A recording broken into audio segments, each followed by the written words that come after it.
Have you ever, in the still of the night, lain restless and suddenly wondered, is masturbating every day quietly destroying my prostate?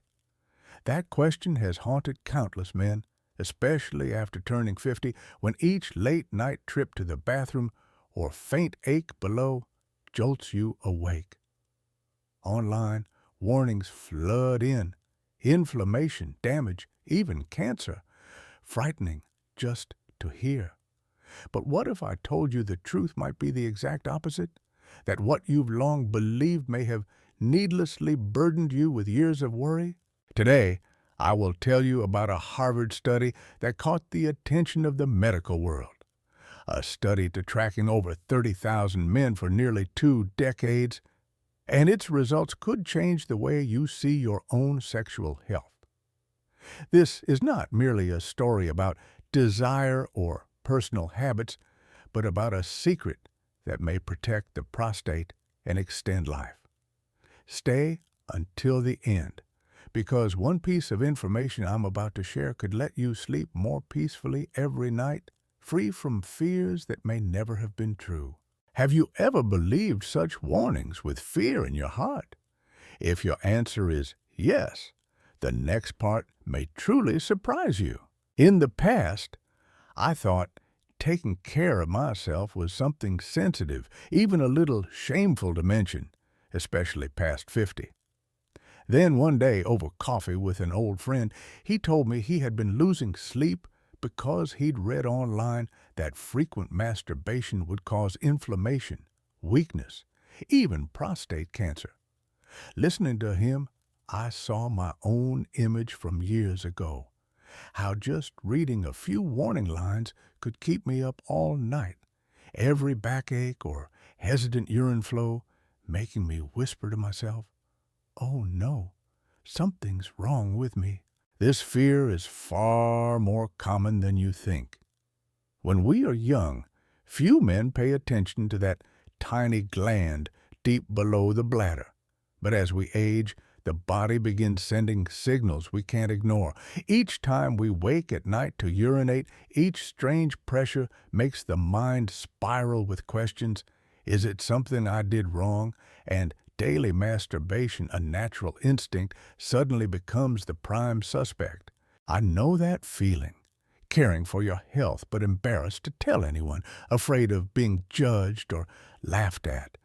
But living in that fear too long makes us forget a simple truth.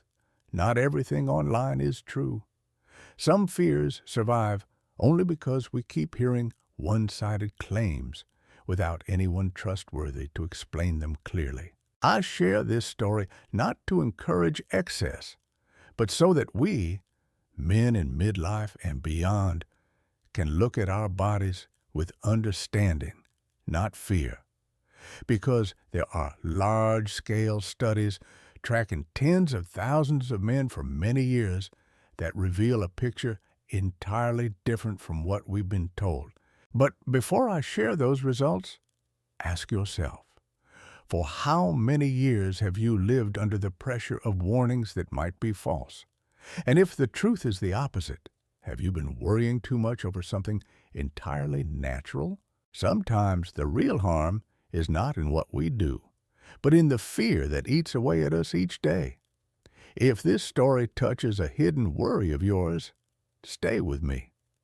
In the next part, I'll explain the scientific reasons why many experts insist the truth is far less frightening than we think. The prostate, its name alone may sound distant, but it's been with you since birth, working quietly every day. Imagine it as a small walnut-sized valve just below the bladder, surrounding the top of the urethra, the tube that carries urine out. Its job is not to sleep there, but to produce a special fluid that nourishes and protects sperm. In other words, it keeps our seed healthy and life going. But the prostate doesn't always behave. As we age, it tends to act up. Over half of men at 60 experience benign enlargement. It grows, presses on the urethra, and makes nighttime bathroom trips frequent and unpleasant. By age 70, 80, This can affect up to 90% of men. And beyond that, prostate cancer is the second most common male cancer. 1 in 8 men will face it. That's why even small changes here cause worry. A bit of difficulty urinating, a strange sight in the bowl, the mind races to the worst outcome. Online rumors that masturbation causes inflammation and harm become easier to believe when we're already on guard. But think of it differently. The prostate is not your enemy, but a lifelong companion that simply grows older and needs more care. Knowing its position, function, and natural changes helps you see that discomfort isn't always disease, and not every natural habit deserves suspicion. If you've ever stayed up late searching the internet, lost in a maze of articles warning that frequent masturbation will ruin your prostate, this part may surprise you because among all the rumors there are serious decades-long studies, and their results are completely the opposite. In 1992, researchers at Harvard School of Public Health began a project few would have the patience to see through. They tracked the health of 31,925 men for 18 years. They recorded monthly ejaculation frequency, comparing it with health outcomes, especially prostate cancer risk, and the results made many doctors sit up straight. Men who ejaculated 21 or more times a month had a 20% lower risk of prostate cancer than those at only 7 times. Yes, you read that right. More often was linked to lower risk. And Harvard was not alone. An Australian study led by Dr. Graham Giles found similar results. Higher ejaculation frequency reduced the risk by up to 36% before age 70. The Mayo Clinic offered a logical explanation. Regular ejaculation flushes out potentially harmful substances from the prostate, replaces old cells with new ones, and reduces stress, a known contributor to chronic inflammation. I know some will wonder, so all my worry was for nothing? The truth is, yes and no. Yes, because science has never proven that frequent ejaculation is harmful. No, because this isn't a magic shield against cancer. Prostate health also depends on diet, exercise, genetics, and lifestyle. What matters is facing the evidence instead of clinging to vague fear. A man who understands this will carry less guilt, stop blaming himself, and know that caring for himself isn't about extreme avoidance. In the next part, let's talk about what's reasonable at each age, so your body stays healthy without feeling pressured to hit a quota or falling into imbalance. I've heard the same question from many men over 50. So, how many times a week is right? Too little, and I'm afraid it's harmful. Too much, and I fear exhaustion. It sounds simple, but it touches a universal truth so good. We want good health, but we don't want to turn a natural act into a stressful task. Experts from Harvard and other major medical centers offer suggested numbers, not strict orders. At age 40, when testosterone is still strong and muscles recover quickly, 3-4 times a week is considered optimal. Enough energy, plus the benefit of regularly clearing the prostate. At 50-59, hormones dip slightly, tissue recovery slows, so 2-3 times a week is reasonable, maintaining benefits while allowing rest. Over 60, many find they lack the same desire or stamina, and that's normal. Here, 1-2 times a week protects the prostate without fatigue. But remember, this is only a guideline. A healthy, energetic 65-year-old may do more. A man in his 50s with chronic illness or medication affecting sexual function should listen to his body and consult a doctor. Most importantly, never force it. Turning a healthy act into a mandatory drill only creates stress. And if you have symptoms like painful urination, blood and semen or urine, persistent pelvic pain, frequency no longer matters. You need a specialist immediately. So, let your body lead. Follow your own rhythm, not someone else's number. When you balance needs, health, and emotions, that's your golden frequency. I believe prostate care is not just about how many times a week, but how you nourish your body daily. A healthy prostate needs a healthy internal environment, and that starts with your meals, your movement, and your sleep. Think of lycopene, the powerful antioxidant in ripe tomatoes, watermelon, pink grapefruit, as a shield for your cells. If you have diabetes and worry about natural sugars, opt for cooked tomatoes or thick tomato sauce, low sugar, high lycopene. If you have kidney issues and must limit potassium, you can still have peeled tomatoes or supplements under medical guidance. Green tea is another ally. EGCG reduces inflammation and slows abnormal cell growth. Just 3-4 cups a day between meals to avoid affecting iron absorption. Don't forget omega-3s from salmon, sardines, mackerel, or quality fish oil supplements.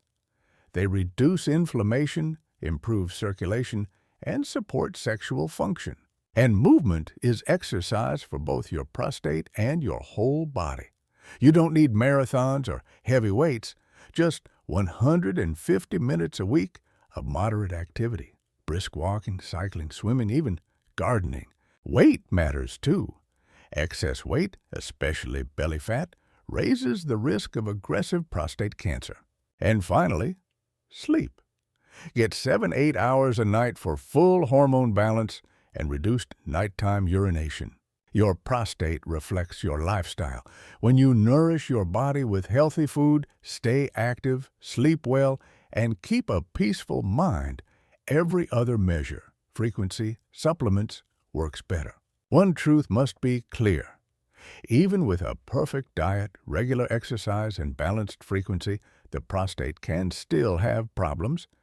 There are risk factors we cannot change: age, genetics, race, and there are warning signs you must never ignore. If one day you find it hard to urinate, have to strain, or your stream is weak or stops and starts, if you wake more often at night, if there's blood in urine or semen, if you feel pelvic or lower back pain or pain when ejaculating, see a doctor immediately. Family history matters. If your father or brother had prostate cancer, your risk nearly doubles. For men of African descent, the risk is even higher, and cancer often more aggressive. That's why these groups should begin PSA screening at 40, not 50. PSA, a blood test for prostate-specific antigen, isn't perfect, but it's the best tool we have. Interpret results in full context: age, symptoms, other conditions. Don't panic over a slightly high reading, and don't relax just because it's normal. Let a specialist explain. Remember, studies may show frequent ejaculation lowers risk, but it's not a magic charm. A man who eats poorly, avoids exercise, gains weight, and skips checkups remains at high risk. True protection comes from combining balanced frequency, healthy lifestyle, and regular screening. And often, the hardest step is overcoming men's reluctance to see a doctor. Think of it this way: one checkup can give you peace for a whole year. Returning to our first question, what really happens to your prostate if you masturbate daily? Science says it may actually help by flushing harmful substances, refreshing cells, and reducing stress. But this is not the more the better. It's about balance. Don't let false claims or vague fears control you. Know your body. Seek help when needed. Live free of that constant shadow of doubt, because you still deserve health, connection, and joy at any age. The greatest gift we can share is truth. So no man loses sleep over needless fear. If you've believed the myth, masturbation harms the prostate, how do you feel now? Share your story. It may ease someone else's worry.